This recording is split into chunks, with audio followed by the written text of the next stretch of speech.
Hello, my loves. Right, today I'm going to do my mum's nails. Now, as you can see, she picks her index fingers. My mum is blind. She also has a lot of anxiety. She picks at her skin. She does not have extensions per se, but they have a medical appointment and my mum is embarrassed. She really doesn't like what her fingers look like. And she's asked me if I will just free sculpt, which I'll show you what I mean, some nails to make it look like they are just her natural nails, nice and short, and then just pop some colour on. So I'm going to show you how I do this. Now, on these nails, there is a lot of hard cuticle build-up because she picks and picks and picks, so it comes back harder and thicker every time. And this is why we say don't keep cutting unnecessarily, because you're just creating more pressure, more growing back over and over and over. Sorry if I sound a bit bunged up, I am. So I'm just taking a cuticle pushing tool. I'm releasing that sticky non-living tissue from the nail plate. It won't remove it all, it's just starting to release it. You see the chalky residue coming off. We're going to get rid of all this stuff first. So I'm going to just gently release it first before I go in with my e-file for prep. You don't have to use an e-file. I do with my mum quite often. I haven't done her nails for a long time though, because I've just been so busy. Okay, so let's bring out the e-file. Oh, someone's got a loud vehicle. As you can see, on this particular bit, I favour the side of the bit rather than the pointy top. I more use the side. You'll also see my mum's hand shake a bit. So, apologies, but that's just what happens. So as you see, I'm favouring the side of the bit, and what I'm doing is the bit's rotation is releasing that non-living tissue from the nail plate. It's pushing it back, it's lifting it up and releasing it. Some of it will just be dispersed as little bits of dust. Other bits will just push back a bit more and start to release it from the nail plate. So we've got a little bit more ground to work on. I don't apply pressure. The rotation on the e-file is around 5,000 RPM, 5 to 7, depending on how firm the tissue is. Everyone's different. The funny thing is, my mum's cuticle area is very firm and thick, but her actual skin, her nail folds, and her eponychium are like paper thin. So, yeah, I can get that excess cuticle, but I've got to be really, really careful because otherwise her eponychium will just split open like, yeah.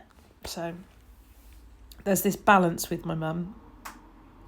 It's just best to go slow and gentle and just build it up. She always has fantastic thumbs though, but my grandma did. Fantastic thumbnails. Very little growth on there. That's because they are the culprits. The thumbs are the pickers. They're the pickers, I'm telling you. Then I'll go in with my bally bit. Sometimes you'll see me on one hand, sometimes you'll see me on the other hand, but I'm doing the same thing. The bally bit is just kind of pushing back a bit more of that tissue, just to get it out of the way, see what we're working with. I'm going to quickly drop it in now because I've remembered and I'll forget. If you want to get an order in before Christmas, there is. I'm going to try and get 2 deliveries in this week. So one will be going beginning of the week, one will be going Wednesday. So please get in. And also the January boxes, if you order now, they will be going out in between Christmas and New Year, so you will have them. And we're going to be announcing a really cool competition. And it's, I can't even tell you yet. But yes, if you've got your January box, you will be a part of it. Yes! Okay, so in with a 180 grit sanding band on 5,000 RPM, and I am just tickling. And the only reason I'm using an e-file, because as you know, I normally favour a hand file, is purely because I've not had my steroid injections and my thumb hurts like hell and it affects my grip.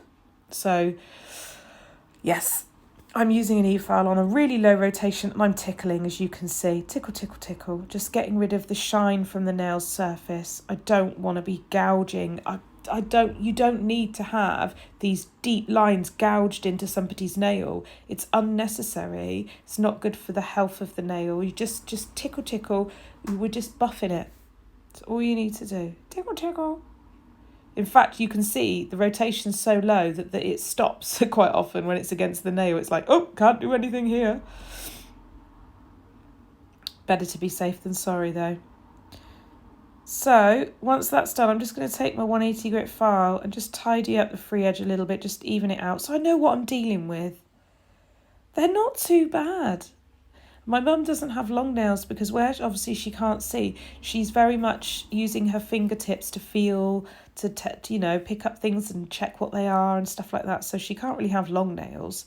She did, when I was doing them every 2 weeks, I actually got her nails grown out to nice, beautiful almond shape, but they became too long for her to manage. And then, with COVID and all that sort of thing, we've just, with the business, we've just been really busy. So I'm not even, dramatically evening anything out. I'm just taking any little edges off, just having a gradual look. What have I got? How much free edge have I got here to play with? Some of them will just be an overlay and some of them will be a slight extension. The only ones I really need to build out are the index fingers. Give it a good scrub with isopropyl alcohol, get all the dust off, see what I'm looking at, and if there's anything I think that might be in the way that I might want to nip, I will do so. But I kind of do it sparingly because they're already thick enough as they are because of the picking. So if I start cutting everything in sight, then it's just going to grow back even worse. But there are some bits that just need to come off because they're sticking up. It's hard to see from this angle, but if they're really sticking up, she will pull them. For her, she can't see what it is. So Mum will feel it, run her finger over it and say, get that off. I can't stand that there. I'll pick it, I'll bite it, so I'll get rid of it. Again, it's difficult. If a client came to me with this much damage, I may be reluctant to do their nails because I don't know them. And I'd be like, are you going to look after them or are you going to rip this off and then blame me? But with my mum, I know her. She knows me. She listens to the aftercare instructions. I know her nails will get damaged because of silly things like she'll try to cut something like preparing food and it will catch the nail because she can't see. But that's what we expect. So they're all dehydrated and I'm going in with Gem's Betty Base because we're using their Acrogel today. And as you can see, I'm going in quite thin and I'm kind of scrubbing it into the surface of the nail where we've buffed it. I want the gel to sit in all those little micro ridges, sit down nice and deep in there, and I'll cure the thumb separately. I'm using the Acrogel in Precious Pink. It's just off clear. I mean, it's really beautiful. It's just got a slight pinky hue to it. I did change brushes because I used this brush first. It's too soft. This is my gel brush. It's a bit too soft to work with Acrogel, really. On the thumb, it's literally just an overlay, just for a little bit of added strength. She loves the feeling of this on her nails. Mum doesn't like acrylic very much. She doesn't do as well with like what are they called? Oh my goodness. Like the après type thing. We tried that for a while. She kind of liked it, but it was a bit too much faff for her. So we seem to always come back to either Builder in a Bottle. Once her nails are grown out, she'll have Builder in a Bottle on them. But when they're like this, it's always Acrogel. Okay, there we go. That'll be cured. And I'm going to top coat the rest of them. And this is when you can really see the very small amount of nail left on her index finger. She's actually picked it off. That's just from picking. It's crazy, really. I've sped this up a little bit. But as you can see, just scrubbing it into the nail plate. And then capping the edge as well. Making sure I do that. And then they'll go in my lamp for a nice cure.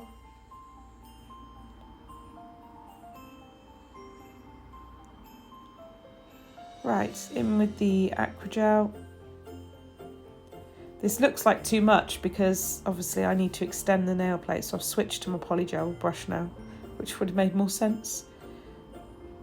They're artificial and they are a lot firmer. So I'm just going to tap it in at the cuticle. If your brush starts to get sticky, then just pop it in some isopropyl alcohol. And I'm going to keep tapping and patting until the product starts to spread forwards. And I need to create that free edge, but I need to make sure that I regularly kind of swipe underneath as well, so the product doesn't stick to the skin too much. There's always a chance that it will attach, but you can unattach it after it's cured. But we just need to keep an eye on the structure and the shape of it. And then once I'm happy, I'll give that a nice cure. Like I said, she won't have it long, so... And then we'll do all the rest of them with a little overlay and a slight extension on one or two of them.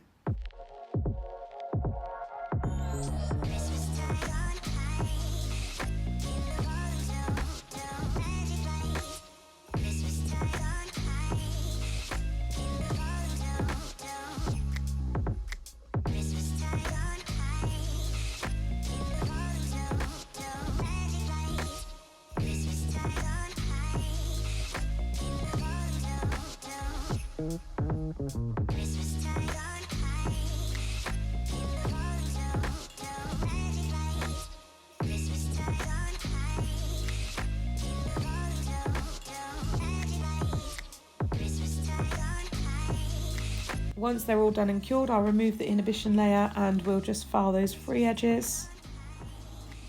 Just kind of like round them off. She can't have any sharp corners, any sharp edges, anything rough. It will drive her absolutely stark raving bonkers. See, I'm just making sure nothing's attached there. Get my file underneath. I know to some of us these are just ridiculously short, but to my mum, she'll feel confident now. And they're still functioning for her, you know? And this is the reality of being a nail tech. You will be faced with people who can't have nice nails naturally and who don't want much length. They just want to feel a bit feminine, you know? It's not all long extensions and bling. Sometimes it's just, I would just like my nails to look a bit pretty. And it means the world to people. She caught her nail in the lamp, so I'll deal with that in a second. I'm going to take a super fine e-file bit and just go over the surface of the nail. I'm not really doing any hand filing at all, which feels really weird, but it really did save my hand a lot of pain. So we'll purely shape the nail with the e-file. It's a really fine bit, so it doesn't leave any marks on the nail or anything like that. And then once I've done that stage, that's when I will get Mum to go and wash her hands and remove all the dust.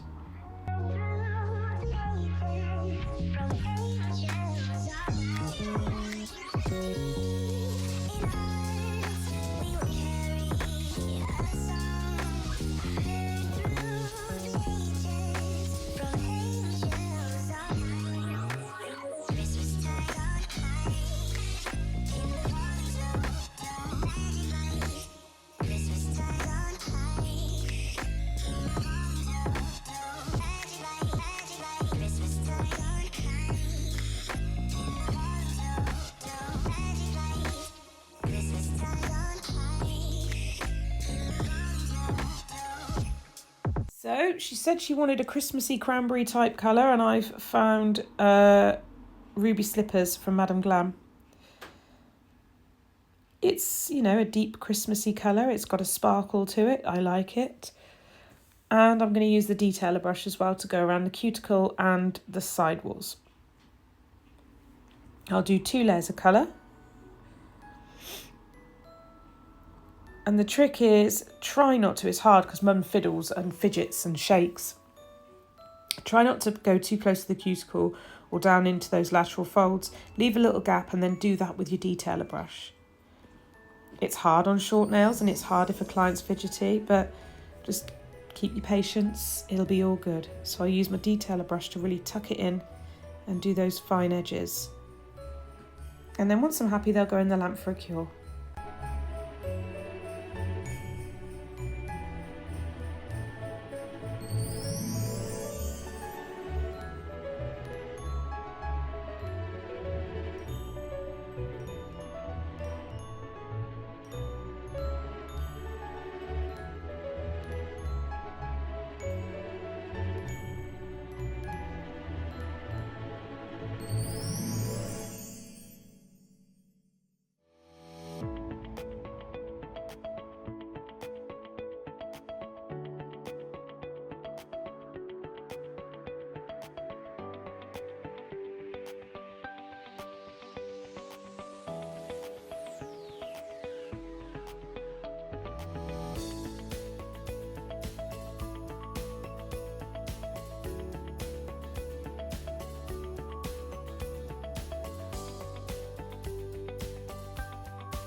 once we're all cured, we're going to go in with the second layer. Even though the coverage is good, it really does deepen up that colour. And for the second layer, I'm actually more inclined to leave product in the centre of the nail, take my detailer brush and deposit it with that brush so that we're not adding too much around those edges because we don't need it. And I'll also just cap the free edge as well and just even out the product. And then we'll give it a good cure.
Okay, once that's cured, we're going in with no white top coat. We're doing the glossy top coat, obviously, because they're sparkly nails. And after that, I applied a cuticle oil, which is from the Advent calendar, and it's limited edition. It's Blossom. It smells beautiful. Absolutely beautiful. Reminds me of like jasmine and the appley blossomy trees. So we did that and I massaged it in, and I really did give it a good massage in around my mum's nails, just really kind of into all that dry damaged skin. So these will have a cure, and then we're in with the cuticle oil. They've got like a pipette dropper, which is nice because you can just drop a little bit and then rub it all in. I put a little bit on the side there because you can't really see, but underneath the skin's really damaged. And I'm just kind of like rubbing it all around, get it all over there. You can go back over the nails and buff them with a little cloth. So if you look at before, this is what we were dealing with. And they look nice now. They look nice and pretty, and I'm really happy with them. And more importantly, so's my mum. So there you go. Some nice cutie Christmas nails. Nice and simple. Hope you like them, and I'll see you in my next video. Tally bye!